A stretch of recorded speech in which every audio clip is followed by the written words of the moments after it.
வணக்கம். என்ன செய்தியை பார்க்க போகிறோன்னு கேட்டிங்கன்னா, KN நேரு அவர்களை தியாகம் செய்ய தயாரான திமுக, தப்பித்தது தலைமை குடும்பம். உங்கள் எல்லாருக்குமே தெரியும், ஈடியினுடைய இயக்குனர் ராகுல் நவீன் அவர்கள் சென்னையில் 3 நாள் தங்க போகிறாரு. கண்டிப்பாக KN நேரு அவருடைய வழக்கு வேகம் எடுக்கும். நிச்சயமாக KN நேரு அவர்களை பொறுத்த வரைக்கும் மார்ச் மத்தியிலே கைது செய்வதற்கான வாய்ப்பு இருக்கிறது அப்படின்னு சொல்கிறாங்க.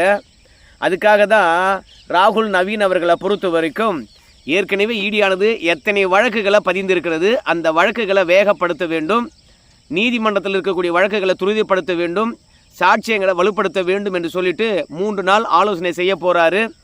KN நேரு வழக்கு மட்டும்தான் பிரதானமானது. உங்கள் எல்லாருக்குமே தெரியும், KN நேரு மீது வழக்கு பதிய சொல்லி நீதிமன்றமானது அதிரடியான உத்தரவை பிறப்பித்தது. ஆனால் நீதிமன்றம் உத்தரவு பிறப்பித்த பிறகும் தமிழக லஞ்ச ஒழிப்புத்துறையானது KN நேரு மீது வழக்கை பதிவு செய்யவில்லை. ஆனால் அதிமுக சும்மா இல்லை, நேரடியாக நீதிமன்றத்துக்கு சென்றார்கள். நீதிமன்றத்தில் தமிழ்ச்செல்வன் என்ற வழக்கறிஞர் தான் நினைக்கிறேன் அதிமுக சார்பில் போய் முறையிட்டார். இந்த மாதிரி நீதிமன்றம் உத்தரவிட்ட பிறகும் KN நேரு மீது வழக்கு பதிவு செய்யவில்லை அப்படின்னு சொன்னார். என்னங்க, உத்தரவிட்டு 3 நாள் தான் ஆகிறது, அதற்குள்ளாக லஞ்ச ஒழிப்புத்துறையானது நம்ம KN நேரு மீது வழக்கு பதிய வேண்டும் என்று சொல்கின்றீர்களே, கொஞ்சம் கால அவகாசம் தருவோம் அப்படின்னு சொன்னாங்க. என்னங்க, நம்முடைய KN நேரு மீது ஏகப்பட்ட ஆதாரங்களை ஈடி கொடுத்துருக்கிறது. இப்போது இன்கம் டேக்ஸாக இருந்துச்சுன்னு வச்சுங்களேன், ஒரு இடத்துல சந்தேகப்பட்டு அந்த வீட்டில் சோதனை செய்வாங்க. அதற்கு பிறகு தான் ஆதாரம் கிடைக்கும். அந்த ஆதாரத்தின் அடிப்படையில் தான் இன்கம் டேக்ஸ் ஆனது வழக்கை பதிவு செய்யும். அப்படி இல்லைன்னா அந்த ஆதாரங்கள் பார்த்திங்கன்னா ஈடி கிட்ட கொடுக்கும். இப்படி வருமான வரித்துறையானது ஒரு இடத்துல சந்தேகப்பட்டு அதற்கு பிறகு ஆதாரத்தை கைப்பற்றும். ஆனால் ஈடி அப்படி கிடையாது.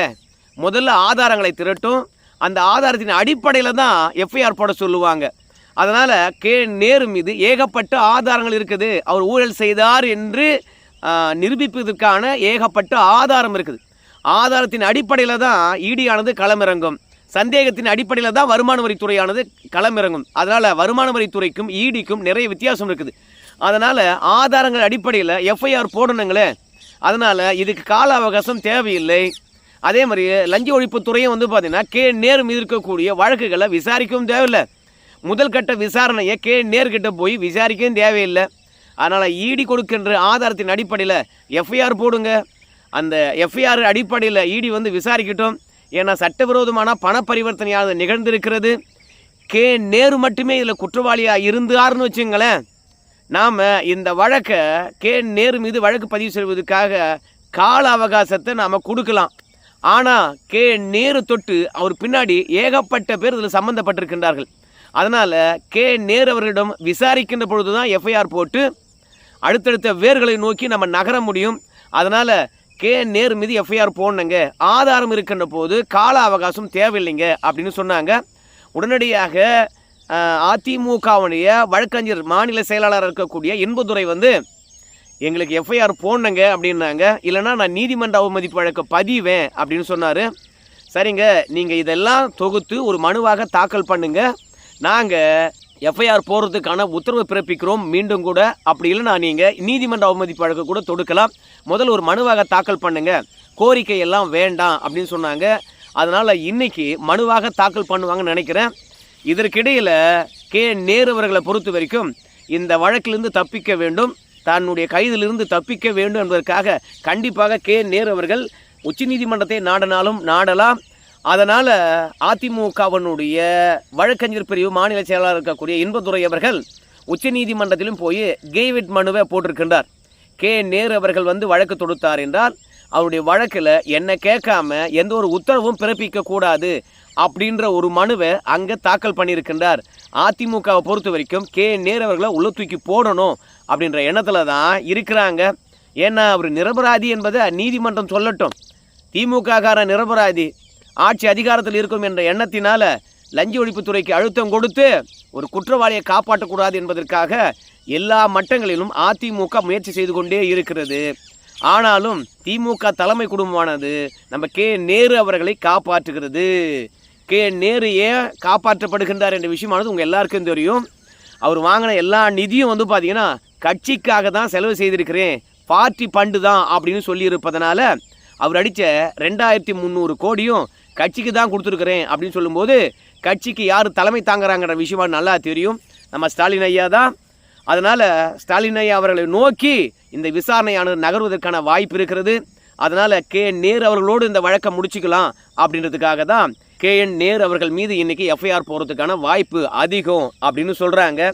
ஏன்னா நேரடியாக கட்சி நிதி என்றால் அது நேரடியாக KN நேரு அவர்கள் ஸ்டாலின் ஐயா கிட்ட கொடுத்துருக்க போகிறதில்ல. இதற்கு இடையில் நிறைய இடைத்தரகர்கள் இருப்பாங்க.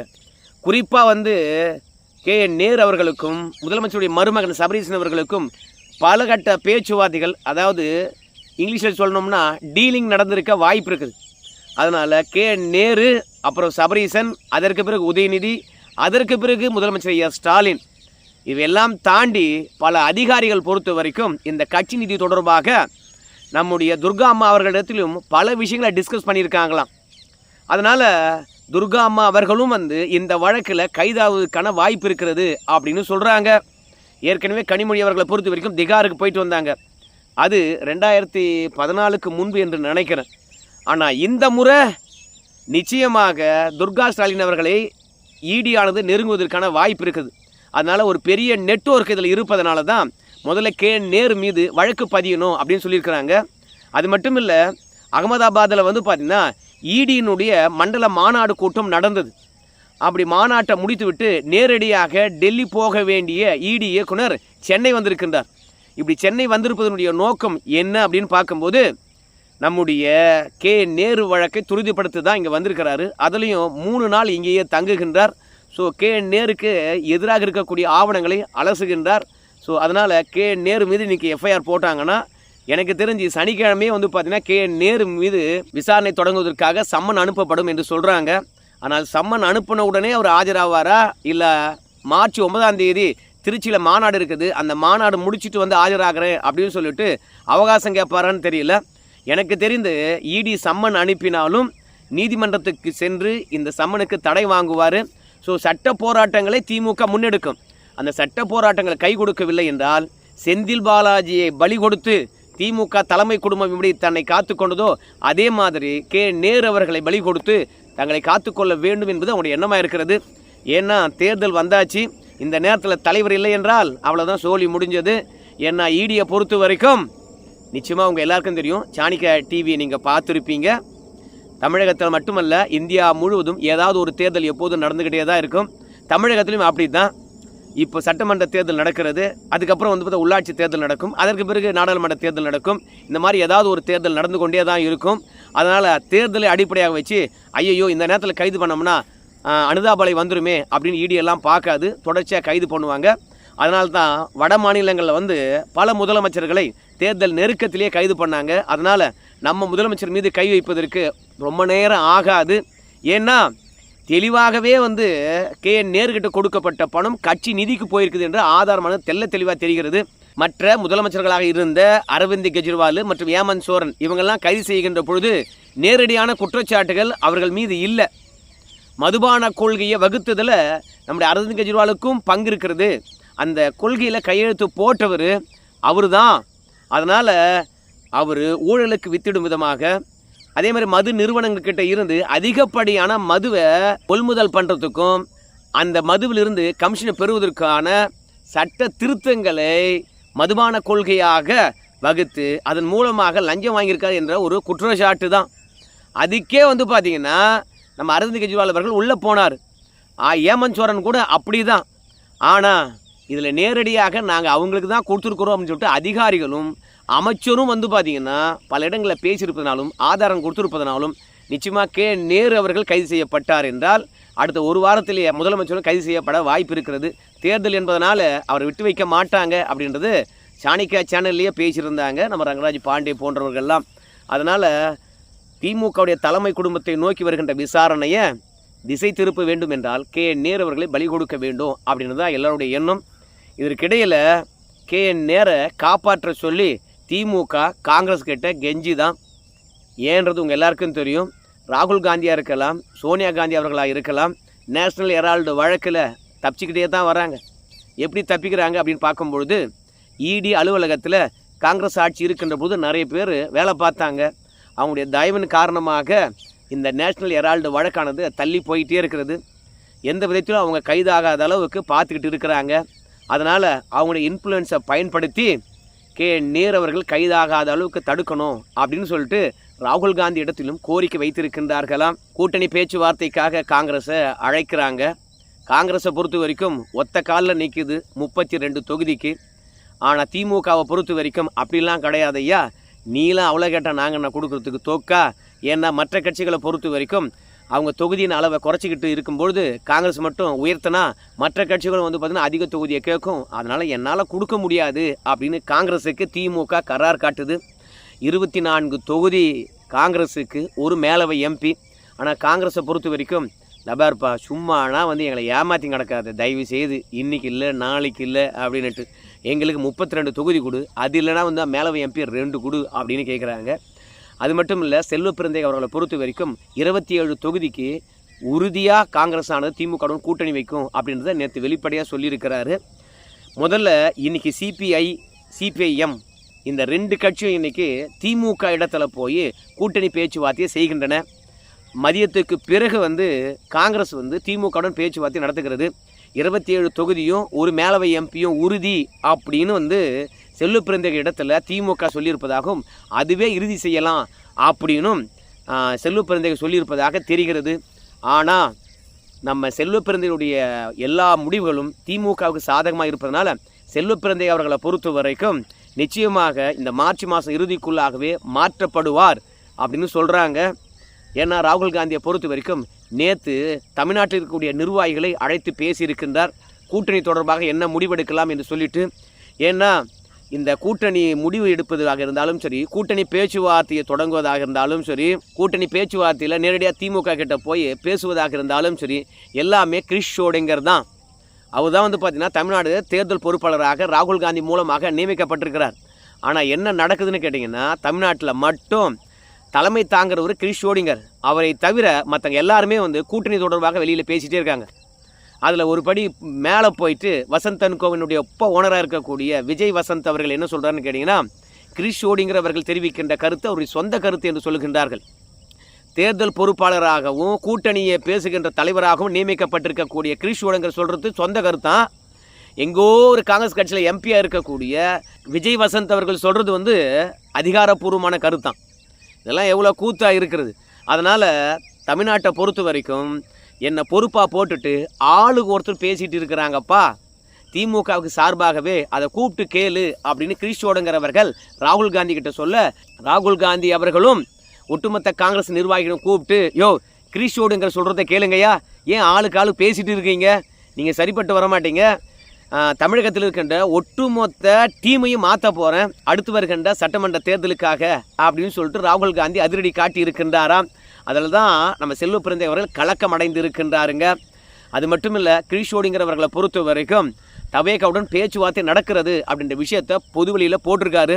2 மேலவை எம்பி காங்கிரஸ் கேட்பதற்கான ரகசியம் என்னன்னு கேட்டிங்கன்னா, இந்த 2 மேலவை எம்பி கிடைத்ததுன்னா காங்கிரஸை பொறுத்த வரைக்கும் மாநிலங்களவையில் எதிர்க்கட்சி தலைவர் ஒருவரை தேர்ந்தெடுப்பதற்கான வாய்ப்பு இருக்கும். ஏன்னா எலெக்ஷன் முடிஞ்சு எவ்வளோ நாள் ஆச்சு, இன்னும் கூட போதிய எம்பிக்கள் இல்லாததுனால எதிர்க்கட்சி தலைவரை வந்து பார்த்திங்கன்னா நியமிக்க முடியாத ஒரு சூழ்நிலை இருக்கிறது. ஏன்னா பாஜக எவ்வளோ எம்பிக்கள் பெற்றிருக்கின்றார்களோ அதில் வந்து பார்த்திங்கன்னா ஒரு 25% என்னவோ எம்பிக்கள் பெற்றிருக்கணும். அப்போ தான் எதிர்க்கட்சி தலைவரை தேர்ந்தெடுக்க முடியும். மாநிலங்களவையில் எதிர்க்கட்சி இருக்குது என்ற அதிகாரப்பூர்வமான பதிவேடாகும். ஸோ எதிர்க்கட்சி தலைவர் என்கின்ற பொழுது ஒரு அமைச்சருக்கு இணையான பதவி இல்லவா, அதனால் மாநிலங்களவையில் வந்து பார்த்திங்கன்னா அப்படி ஒரு பதவி இல்லாமே இருக்கிறது. அதனால் காங்கிரஸை பொறுத்த வரைக்கும் 2 சீட்டு கொடுத்தீங்கன்னா நாங்கள் எதிர்க்கட்சி தலைவர் ஆகிடுவோம் மாநிலங்களவையில், அதனால் 2 சீட்டு கொடுங்க அப்படின்னு திமுக கிட்ட கெஞ்சுது. திமுக பொறுத்த வரைக்கும் 2லாம் கிடையாது, 1 தான். அதேமாதிரி 24 தொகுதி வாங்கினாங்க தான் அந்த மாநிலங்களவை சீட்டு 1. என்ன முடிவெடுக்க போகிறங்க சொல்லுங்கள் அப்படின்னு கேட்டிருக்காங்க. ஆனால் நாம் மாநிலங்களவையில் எதிர்க்கட்சி தலைவராக ஆகலைன்னு வச்சுங்களேன், திமுகவுடன் நம்ம இந்த சட்டமன்ற தேர்தலில் நின்று வெற்றி பெற்றால் நமக்கு எந்தவித பயனும் இல்லை. அதனால் இந்த தேர்தலை பொறுத்த வரைக்கும் தவேகா கூடவே நம்ம எதிர்கொள்வோம் அப்படின்னு தான் ராகுல் காந்திக்கு மெசேஜ் அனுப்பிச்சிருக்காங்களாம். ஆனால் செல்வப்பிரந்தையை பொறுத்த வரைக்கும் ஒரு மாநிலங்களவை 27 சட்டமன்ற தொகுதி நான் ஒத்துக்க வைக்கிறேன், நீங்கள் ஏன் கவலைப்படுறீங்க அப்படின்னு சொல்கிறாங்களாம். ஏங்க தவேக்கா கூட பேசிட்டு இருக்காங்களாமே அப்படின்னு சொல்லுகிற போது, அப்படிலாம் காங்கிரஸ் கட்சி யாருக்கிட்டையும் பேசாதுங்க, நீங்கள் ஏங்க எங்ககிட்ட வந்து அந்த கேள்வியெல்லாம் கேட்டு காங்கிரஸ் கட்சியை அசிங்கப்படுத்துறீங்க? 100 ஆண்டு காலத்துக்கு மேலான கட்சி இந்த கட்சி, அதை 2 பேர்கிட்டையும் பேரம் பேசுகின்ற கட்சி போல சொல்லி எங்களை அசிங்கப்படுத்துறீங்களே. கூட்டணி பலமாக இருக்கிறது, நெருக்கமாக இருக்கிறோம், முதலமைச்சர் அவர்கள் என்ன முடிவெடுக்கின்றாரோ அதற்கு கட்டுப்படுவோம் நாங்கள் அப்படின்னு செல்வ பிறந்தகை சொல்ல, ராகுல் காந்தி என்ன முடிவெடுக்கின்றாரோ அதுக்கு நாங்கள் கட்டுப்படுவோம் என்று சொல்லிட்டு ஒரு சில காங்கிரஸ் கட்சிக்காரங்க மல்லு கட்ட, ஸோ காங்கிரஸுக்குள்ளேயே 2 பேரும் அடிச்சுக்கிட்டு அறிவாலயத்துக்கு இன்றைக்கி மதியத்தின மேலே போய் முதல்வரை சந்திக்க போகிறாங்க. என்ன முதல்வர் பதில் சொல்ல போகிறாருன்றலாம் பொறுத்து தான் நம்ம பார்க்கணுங்க. இதற்கிடையில் கீழ்மட்டத்தில் காங்கிரஸ் கட்சிக்காரங்களும் திமுக காரங்களும் அடிச்சுக்கிறாங்க. திருப்பூரில் மேயருக்கு எதிராக காங்கிரஸினுடைய கவுன்சிலருக்கு வந்து பார்த்தீங்கன்னா, இந்த பாருங்க, நீங்கள் கூட்டணியிலும் எங்களுக்கு உரிய மரியாதை தரமாட்டீங்க, அதே மாதிரி கவுன்சிலர் என்றால் நீங்கள் இங்கேயும் எங்களுக்கு மரியாதை தரமாட்டீங்க, அதனால் காங்கிரஸ் இல்லாமல் ஒரு தேர்தலை சந்திக்கலாம் என்று நினைக்கிறீங்களா அப்படின்னு சொல்லுகின்ற போது, டாய் திமுக இல்லைன்னா காங்கிரஸ் டெபாசிட் கூட வாங்காதுடான்னு சொல்ல, உடனடியாக தபாருங்க எங்களை குறைத்து மதிப்பிடாதீங்க, நாங்கள் எங்கே போனாலும் எங்களுக்கு மவுஸ் இருக்குது, நாங்கள் இல்லைன்னா நீங்கள் டெபாசிட் வாங்க மாட்டீங்கடா அப்படின்னு சொல்லிவிட்டு காங்கிரஸினுடைய கீழ்மட்ட தலைவர்கள் கூட வந்து திமுகவுடன் மோதல் போக்க கடைபிடிக்கிறார்கள். ஸோ மேலிருந்து கீழ் வரைக்கும் திமுக காங்கிரஸ் கூட்டணியானது பிளவு ஏற்பட்டிருக்குது. கூட்டணி அமைந்தாலும் ஒரு நெருக்கமான சூழ்நிலை இருக்குமா என்பது சந்தேகம்தான். ஸோ மொத்தத்தில் இந்த முறை கூட்டணி அமைந்தாலும் காங்கிரஸ் படுதோல்வி அடையும், அதற்கான வேலையை திமுக காரங்களே பார்ப்பாங்க அப்படின்றது எல்லாருடைய கருத்து. பார்க்கலாம் கூட்டணி உறுதியாகிறதா, 2 மேலவை எம்பி வாங்கி மாநிலங்களவையில் காங்கிரஸ் எதிர்க்கட்சி தலைவரை உருவாக்குதா, இல்லை கடைசி வரைக்கும் மோடிக்கு எதிராக மாநிலங்களவையில் எதிர்க்கட்சி தலைவரே இல்லாமல் காலம் கடத்த போகிறாங்களான்னு பொறுத்து வந்து பார்க்கலாம். நன்றி நண்பர்களே.